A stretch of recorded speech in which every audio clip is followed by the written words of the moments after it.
I'm about to share some things on this video that I've never shared publicly.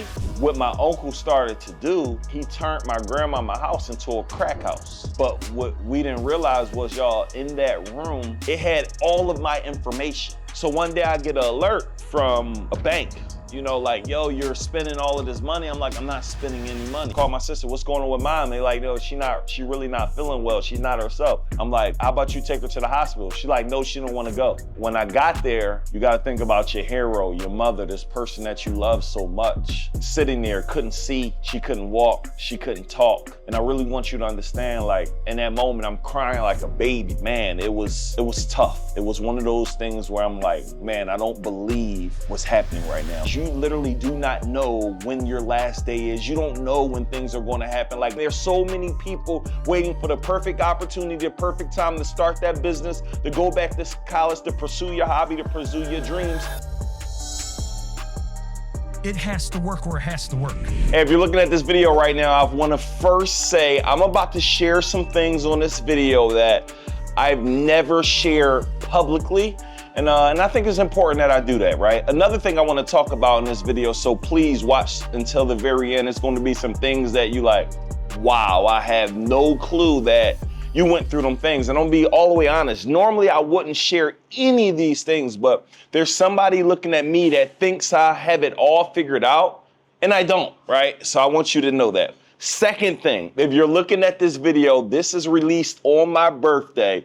I am officially 37 years old. And if you go to happybirthdayNeo.com right now, I got something so special for you. It is going to literally blow your mind, right? So go to happybirthdayNeo.com. You're going to be able to go buy something super special or get on the waiting list depending on when you see this. But it's one of those things that I put together to literally give you everything I ever created. If you wanted to make money digitally, now you could do that. If you wanted to make money with event spaces, now you could do that. If you want to get over 20 plus digital products that I created, you will now get all of that and more. So go to happybirthdayneo.com. So, man, first and foremost, I want to just take a minute. I want to just thank God, really, for another year, right? For another year, another opportunity to be alive, another opportunity to be able to be walking, talking, breathing, laughing, just really show my gratitude. I also want to just show my gratitude to you, right? I'm nothing without you. I thank you for consuming my content. I thank you for executing on my content. I thank you for just tuning in to me. You can be anywhere else not watching this video. You could be doing a whole bunch of other things, but you're here tuned in with me. So I want to give you just my gratitude and my thanks. So now I want to go ahead and share some things with you. So last year, as you know, for most people, it was by far one of the hardest years of most people's lives, right? And last year was a challenging year for me as well. And essentially I want to share it. And the reason why I want to share this with you specifically, because so many people look at me like, Nehemiah got it going on. Everything is perfect in Nehemiah's life. Nehemiah got money. Nehemiah made it. Nehemiah is this. Nehemiah is that. Nehemiah, your family's good. Nehemiah, you got team. You got all of these different things. So what happens is that sometimes you don't go after your goals, you don't go after your dreams, you don't go after certain things because you're like, man, it's always going to be hard, or it's not easy like them. And what I need you to understand, you have no clue the battles that other people are facing. Like, I faced multiple battles in this last year, and I'm going to share it with you. And another reason I'm going to share it with you, my entire life, I've never, if something is going on with me wrong, if something bad is happening to me, like, I'm never going to share it. It's just been in me. Like, it's like, I will never give a chink in my arm. I will never give you the opportunity to say he's going out bad, this bad happened to him, this bad happened to him, simply because it's never been me. It's just, I read a book, they talk about never share or show a chink in your armor. But the reason why I want to share some things that happened to me specifically, I want to share these things specifically with you because I want you to understand that even people who you believe got it going on, they're going through some things. But what I need you to understand in this moment is I need you to keep going. I need you to keep powering through. I need you to not let up. I need you to not give in. I need you to keep going, because if you don't do it, who's going to do it? If not now, when, right? I need you to be that person for your family that when you get older, your kids are thanking you, your nephews are thanking you, your nieces are thanking you, your grandkids are thanking you, because you made a decision to go in on your goals and your dreams. You made a decision to persevere. You made a decision to be resilient. You made a decision to fully commit. You made a decision to not give up. You made a decision to not give in, right? So I want to go ahead and talk through that, right? And just kind of share with you. So last year, I'm headed out of the country, right? And I'm sharing this episode, and I didn't even really get my mom's permission, but I'm going to share it with you guys, right? But I'm headed out the country, and I called my mom. I'm like, hey, Mom, I need you to go grab my passport, right? I need you to go ahead and grab my passport. And essentially, I'm about to leave out of the country. I need you to grab my birth certificate, from Harrisburg. For those who don't know, I lived in Atlanta the last few years, but I'm from Philadelphia. I'm born and raised there my entire life. So I had my mom, her goal was to go get my birth certificate so I can travel. Since she's my mother, she was able to go get it. Call her the next day, hey, Mom, what's going on? You go get my birth certificate? She said, no. I'm trying to get it tomorrow, but I'm not feeling too well. I'm like, I need you to go make this happen. Only because I retired my mom, right? I retired my wife, but my idea of retirement is my mom just does whatever I need her to do, right? She works for me, right? So fast forward, next day, hit her back, like didn't answer. I called my sister, what's going on with Mom? They like, no, she really not feeling well. She's not herself. I'm like, that's all right. How about you take her to the hospital? She's like, no, she don't want to go. Called back the next day, right? At this time, I think I was still out of town. I was somewhere. I wasn't in like in the city, right? I might have been in like a Puerto Rico or a St. Thomas. I don't know specifically, but I knew I wasn't like so accessible, right, to like to where I lived at. So the next day, I'm like, yo, she's like, Mom's really not feeling good. I'm like, call an ambulance. She got on the phone. No, I don't want to go. I think she was tough. No, I don't want to take an ambulance. No.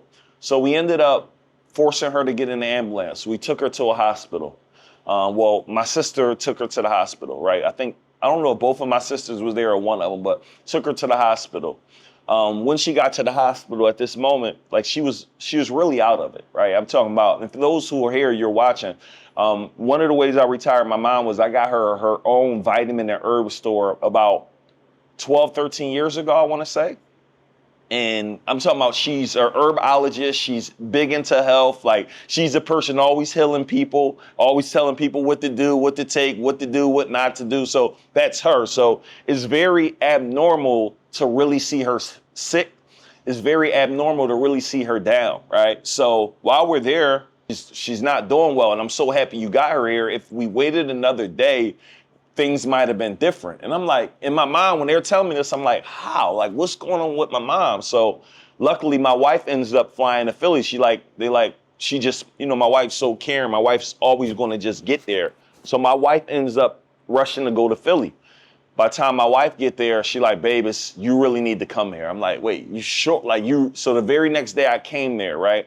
But prior to that, when I got there, it was a sight to see.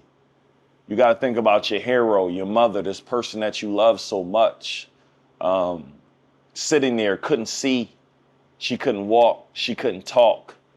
And I really want you to understand, like, in that moment, I'm crying like a baby. I don't know when the last time I cried, but that was one where I was like, I'm literally like, yo, is my mom going to be here? So for the next day, anytime she had to go to the bathroom, we literally had to lift her up to the toilet. Like, she couldn't walk, lift her on the toilet, right?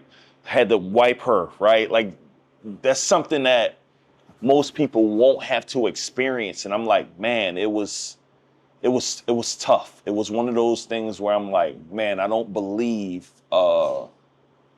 what's happening right now. And we didn't know what was happening. The doctors didn't know what was going on. They had no ailments. They just knew nothing. They just knew she was literally out of it. Couldn't do anything. Couldn't walk, talk, anything. Barely could eat.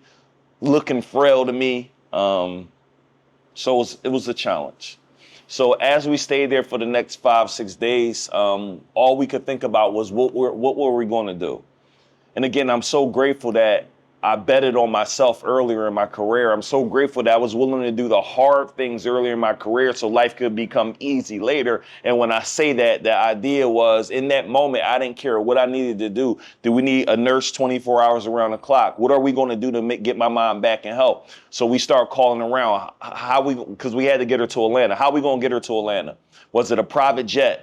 Was it a bus? Was it a Sprinter? Like, we called every possible option. They recommended that she didn't fly. That's why we didn't do the private jet. That's what we were going to do. They recommended she couldn't get on a regular plane. They recommended not to drive. So we like, yo, what do we do? About a week later, they ended up saying we could release her, maybe 7 to 10 days. And we ended up flying her to Atlanta, thank God. So I don't know who flew with her. I think my wife, because my wife ended up staying there. So we get my mom to my house. We literally relocate. We let my mom stay in my room. And mind you, she still couldn't walk, still couldn't talk, still couldn't see or anything.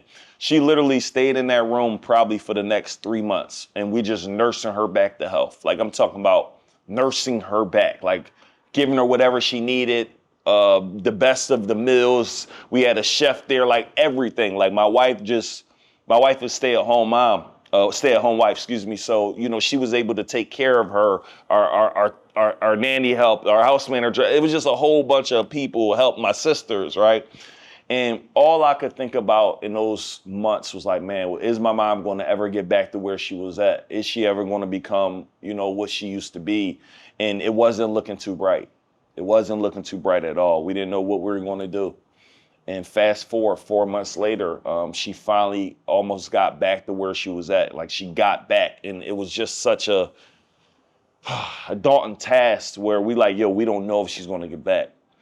And the reason why I'm sharing this story with you specifically is I need you to start something this season of your life.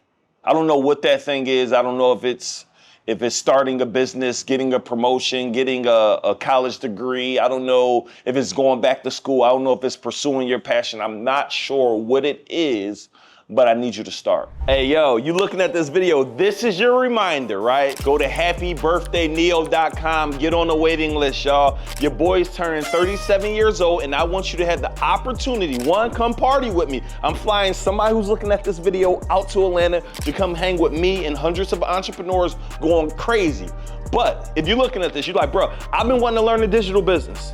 I got you. I've been wanting to learn about event spaces. I got you. For the first time ever, I am combining them. I'm giving you my digital marketing pack, right? Which is 10 to 15 different digital products to help you learn and grow a digital business. And I'm giving you my entire $5,000 event space program, which is responsible for helping hundreds of people just like you open and operate their own profitable event spaces. So what I decided to do is put all of these things together.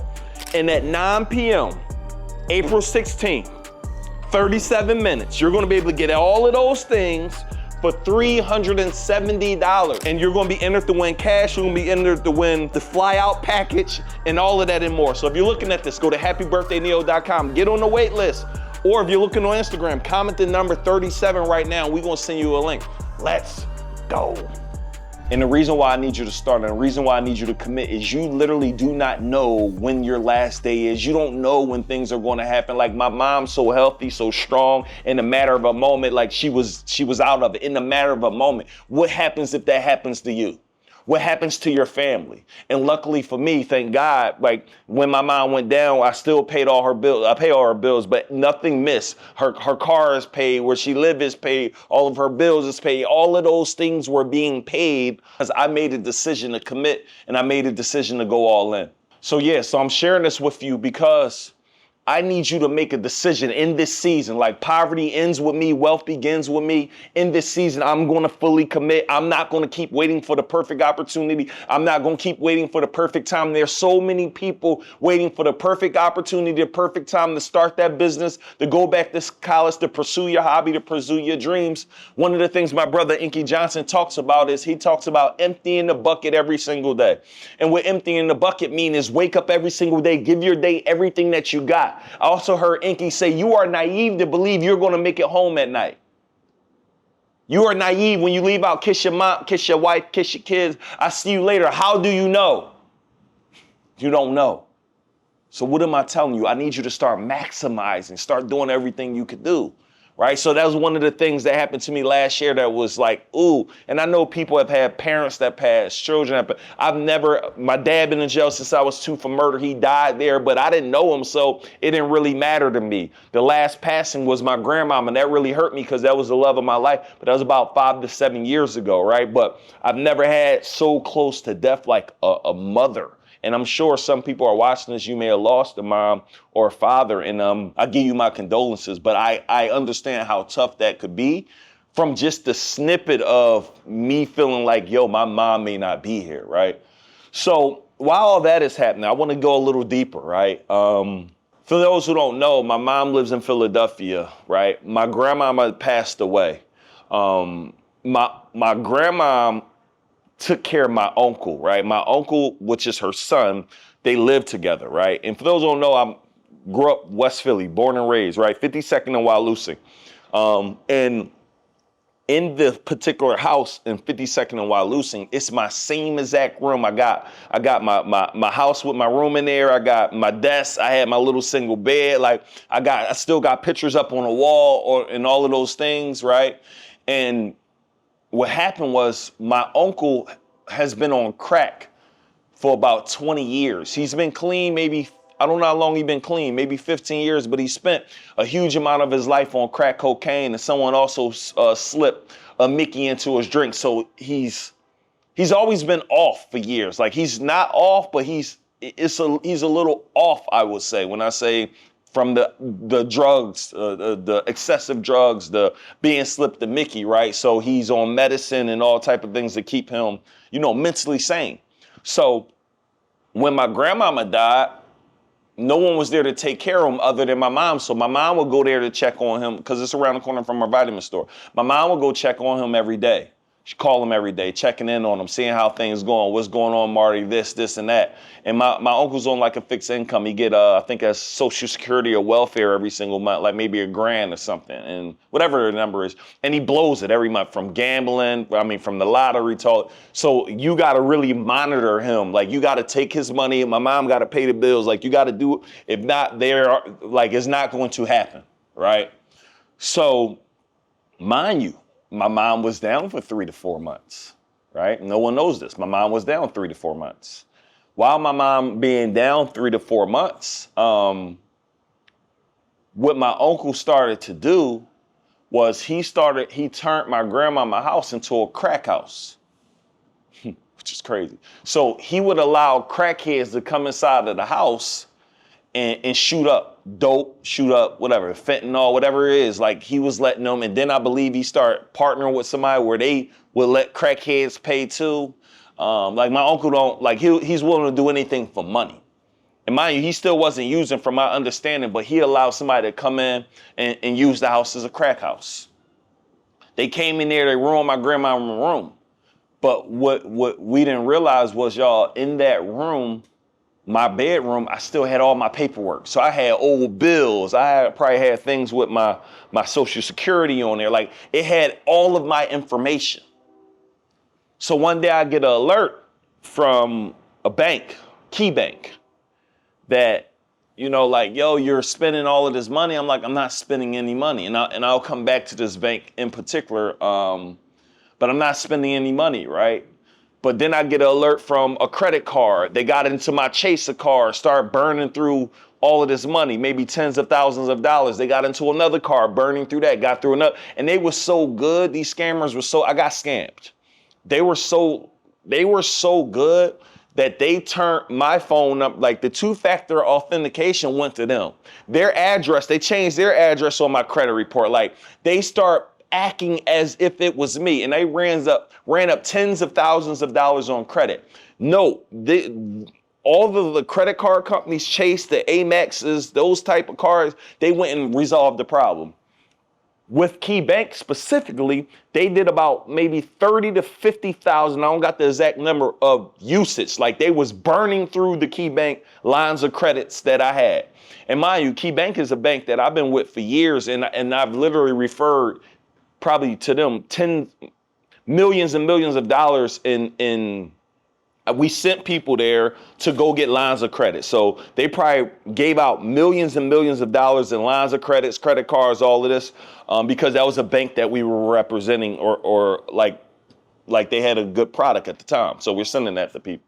So I called the bank, let them know like, yo, all of my stuff is messed up right now.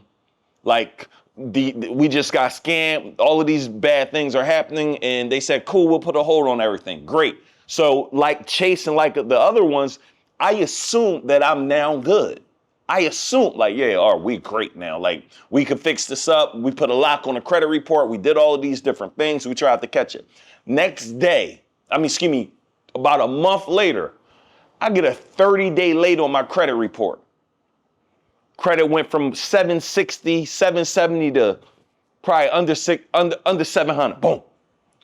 And I called him like, yo, like what's going on? Like, why is this on my credit? We told you that all of these different things happen. 30 days later, another 30-day. So it was a 60-day late. Mind you, at this point, we've already got what is that thing called? A police report. We already talked to the bank multiple times. We talked to multiple people at the bank. Like we did everything you could think about to really stop this entire situation. So I ended up getting a 60-day late, and we're calling the key bank, talking to, number one is the most horrible bank ever right now. I will never refer them ever again to anything because of, if you go through this, they're not going to help you. It's like, if luckily I found somebody, we went to a bank and luckily somehow this young lady knew me from Instagram. And if it was not for her, shout out to Ashley, that I would have never, and I want to say this just while I'm talking about this. I'm sharing this because I want y'all to know what happened to me last year, but I would have never, I don't share things that happened in the past, but I'm sharing this because I need you to understand, like, people go through some stuff, but what are you going to do about it, right? Well, you got to find a way to get up out of it. You got to get resourceful, right? So fast forward, trying everything. We talked to this manager, I'm going to help you do this, I'm going to help you do that. None of them helped do anything. If it wasn't for Ashley pushing the case and figuring this thing out, I would have never got anything resolved. So at this point now, my credit is all the way down to like a 620. It was crazy. And I'm talking about for 6 months, I lost my credit. So what did this do? It reduced all my credit cards across the board. So I went from being able to spend $500,000 a month on American Express. And guys, we spend hundreds of thousands of dollars a month to operate our businesses. Spent $500,000 a month. That went all the way down to like $50,000. So all of my limits got limited. So now everything we were doing is cash. Like every time we buy on American Express, we got to pay to get it reduced. Like I'm paying my American Express bill now every single day because we can't, our business, parts of the business was shutting down, meaning software, because we didn't know, because all of these things are on auto pay with Amex. So moral of it, y'all, was during this time, I had bad credit, low 600s for 6 months, meaning the entire last half of the year, my credit was so low that luckily, we already got mortgages. It doesn't affect those things that we already had, but I couldn't go buy the business vehicle at the end of the year using my credit for the tax write-off that we need. I couldn't go buy the property that we wanted. Luckily, we bought another property at the beginning of last year, but I couldn't go buy another property so I could do a cost segregation study and get the tax write-off on this particular property at the end of the year using my credit. So all of those things of this one person scamming me affected all of these things. But what did I have to do? I had to continue to be resourceful. Like I had to continue to keep pushing through. I had to continue to figure it out, right? So it went from my mom being sick and almost dying, went from me getting scammed, they scamming $50,000 to $75,000 in credit, me losing over 100 points in credit score where I couldn't now buy the house that we wanted. Couldn't buy the things we wanted, couldn't do any of the write-offs. So that also affected how our business operated. But I'm sharing this with you guys because you got to be persistent and you got to be willing to commit. Luckily, 2024, my credit is now back to the 767, right? But guess what? I had to persist. I didn't give up. I didn't fret. I just kept it going. No one knew anything except for a couple people. No one never going to know. But I'm sharing this with y'all to let y'all know, man, that when things happen, it's how you react to them. Is what are you going to do about it? How can you recover? And I'm letting you know there's going to be things in life that's going to happen, but it's how you respond, right? How did I respond? I had to go figure it out. I had to go make something happen. I had to get resourceful. I had to keep trying to fight through. I had to keep pushing through, right? So those are two things that happened to me that was super critical, from my mom to the credit. Like, and maybe the credit thing, not a big thing to most people, but y'all, you can't do a lot of things with bad credit. You can't do a lot of things when your finances ain't right. You can't do a lot of these things, but luckily, thank to God, I was able to push through them. And several other things happened that maybe we'll save. If comment the word part 2, and we maybe create a part 2 for this, but I want to keep this video light. But I wanted to share this on my birthday and be vulnerable, just to let you know, man. One, I'm grateful that I saw 37, but I wanted to just let you know that keep pushing through. There's going to be some things that are happening. People are going to be, and not to mention in our company, the amount of people that betrayed us, the amount of people that just did dirty things and they quit and they that's a whole nother topic that we could get into. But I just wanted to go ahead and share this with you just to let you know, push through. Don't stop. Stay consistent. Don't give up. Don't give in. So again, I'm wishing you another prosperous year. I'm wishing you success. I'm wishing you favor. I'm wishing you abundance. I'm wishing you the best in everything that you do. And if you're looking at this video, don't stop, don't give up. And what I want you to do, go to happybirthdayneo.com. Might be www.happybirthdayneo.com. I'm sure it's going to be the link in this description. Go ahead and get our program. If you want to learn digital, you want to learn event space, you're getting over $15,000 if you were to buy all of these things individually. I think for $370 for my 37th birthday, right? So go to happybirthdayneo.com, and I cannot wait to see you on our next show. So hopefully this was helpful for you. Hopefully you allowed us to have you keep pushing, not quitting, and not giving in. We'll see you on the next one.